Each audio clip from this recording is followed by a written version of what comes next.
नमस्कार। मेरा नाम मनीष सरीन, प्रदेश प्रवक्ता आम आदमी पार्टी हिमाचल प्रदेश। आज की जो ये प्रेस वार्ता है, ये एक बहुत ही दुखद घटना को मद्देनज़र रख के जो है आज आम आदमी पार्टी ने बुलाई है। 14 जुलाई 2024 को एक बहुत ही दुर्भाग्यपूर्ण घटना सामने आई, जिसमें कि श्री ओम प्रकाश जी ने, जो कि एक एसपीओ जवान थे, उन्होंने खुद को गोली मारकर आत्महत्या की। वो डिप्रेशन में थे।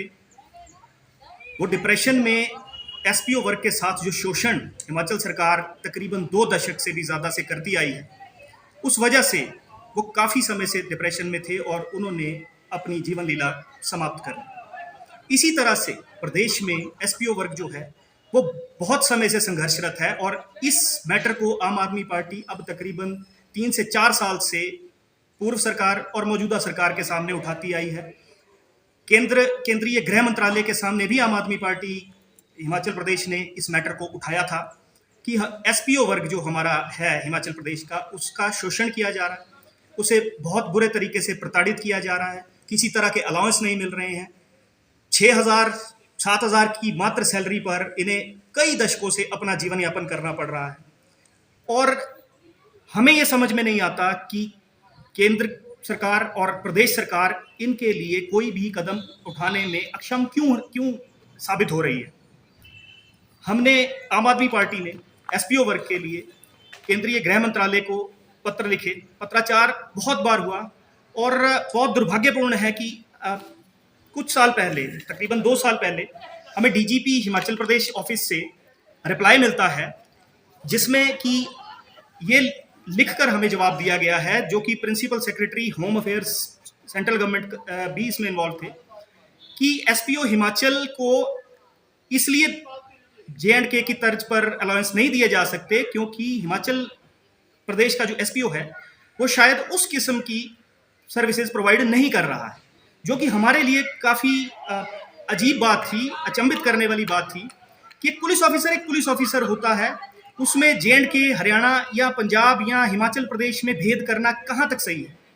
किसी भी अलाउंस से वंचित रखे जाते हैं एसपीओज, ना यूनिफॉर्म, ना ट्रैवलिंग अलाउंस, ना ही किसी किस्म का वेपन। और सबसे हैरानी की बात यह है कि एसपीओज की ड्यूटी जो है वो बहुत ही दूर दराज और बहुत ही खतरनाक इलाकों में इन्हें अपनी सेवाएं देनी पड़ती हैं। आज आप पत्र निश्चित, जिस तरह से आपने ये मुद्दा उठाया है, पहले भी आप इस मुद्दे को उठाते रहे हैं, तो आपको क्या लगता है कि क्यों नहीं आज तक इनकी समस्याओं का कोई हल हो पाया? देखिए सर, जैसे मैं पहले बोल चुका हूं कि तकरीबन 2 दशक से भी ज़्यादा से ये वर्ग शोषित रहा है। हमने पिछली सरकार से, पूर्व मुख्यमंत्री से भी इस बारे में बातचीत करने की कोशिश की थी, पत्राचार किया था।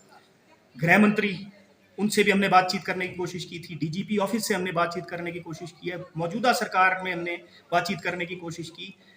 इनफैक्ट पिछली जो केंद्र की सरकार थी उसमें कई बड़े हिमाचल से संबंधित एमपीज और नेता थे, उनसे भी हमने संपर्क करने की कोशिश की, लेकिन हमें कोई ठोस कारण नजर नहीं आता। जबकि ये मुद्दा सिर्फ 500 से 600 जवानों का है, जो कि एक बहुत ही जायज मांग रख रहे हैं।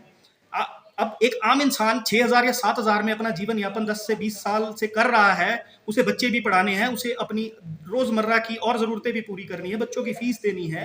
महंगाई तो उसी दर से बढ़ रही है। आज तक कोई भी नेता, कोई भी मंत्री, कोई भी डिपार्टमेंट हमें कोई ऐसा सॉलिड सेटिस्फैक्टरी जो है वो आंसर नहीं दे पाया है कि हम लोग इस वर्ग को शोषित ही रखना चाहते हैं। हम इन्हें वेपन नहीं देंगे, हम इन्हें यूनिफॉर्म नहीं देंगे, हम इन्हें कोई अलाउंस नहीं देंगे, लेकिन इनसे सेवाएं जो हैं वो बिल्कुल जटिल इलाकों में लेंगे। ये तो और बड़ी बात है कि एसपीओज ब्रिटिश पुलिस एक्ट से कवर होते हैं, जबकि अब 2024 चल रहा है। एसपीओज को हिमाचल प्रदेश पुलिस एक्ट से गवर्न होना चाहिए। इसमें कोई गलत मांग ना तो एसपीओ कर रहे हैं और ना ही हमें लगता है कि हम इनकी बिहाफ पर कोई गलत मांग कर रहे हैं। लेकिन अब ये समझाना तो मौजूदा सरकार या मौजूदा ऑफिशियल्स को है कि आपको इनकी मांग से इतनी क्या दिक्कत है या आपके खजाने पर इतना क्या बर्डन ये लोग बढ़ा देंगे। जहां पर हजारों लाखों की तादाद में हिमाचल प्रदेश पुलिस के जवान हैं, वहां पर 500-600 को और रेगुलराइज करने में मुझे तो नहीं लगता कि प्रदेश के खजाने पर कोई और बोझ पड़ेगा। से ये आग्रह करना चाहते हैं कि किसी एसपीओ की जान चली गई है और बाकी के एसपीओज भी शायद कुछ ऐसा ही महसूस कर रहे हैं। हम आपसे ये आग्रह करना चाहते हैं कि एसपीओज के लिए कोई ठोस नीति बनाई जाए। उसमें हमारे 2 सुझाव जो हैं वो माननीय मुख्यमंत्री जी के लिए रहेंगे, जिसमें कि पहला ये कि मौजूदा एसपीओज जो हैं बहुत समय से ये यही मांग कर रहे हैं कि हमें जेकेयूटी के जो एसपीओज हैं उस तर्ज पर जो है वो मानदेय दिया जाए। ये हमारा पहला सुझाव। दूसरा सुझाव, एसपीओज तकरीबन 500 से 600 जो हैं वो हिमाचल में इस समय कार्यरत हैं। इन्हें हिमाचल प्रदेश पुलिस एक्ट के अंडर लेकर रेगुलराइज किया जाए और इन्हें हिमाचल प्रदेश पुलिस का ही हिस्सा बना लिया जाए और एसपीओ वर्ग से निकालकर इन्हें हिमाचल प्रदेश पुलिस की रेगुलर ड्यूटीज में ले लिया जाए, जैसे जिसकी काबिलियत वैसी उसकी ड्यूटी। ये 2 सजेशंस हमारे माननीय मुख्यमंत्री जी के लिए हैं, क्योंकि माननीय मुख्यमंत्री जी खुद को आम इंसान बताते हैं। अब हम एक आम इंसान से एक आम इंसान का दर्द समझने का आग्रह कर रहे हैं। तुरंत प्रभाव से माननीय मुख्यमंत्री जी व डीजीपी ऑफिस एसपीओज की इस मुसीबत का संज्ञान ले, अथवा बहुत जल्दी आम आदमी पार्टी एसपीओ वर्ग के लिए एसपीओ वर्ग को साथ लेकर एक बहुत बड़े आंदोलन को अंजाम देगी। जी, अगर कोई सवाल आप पूछना चाहें तो।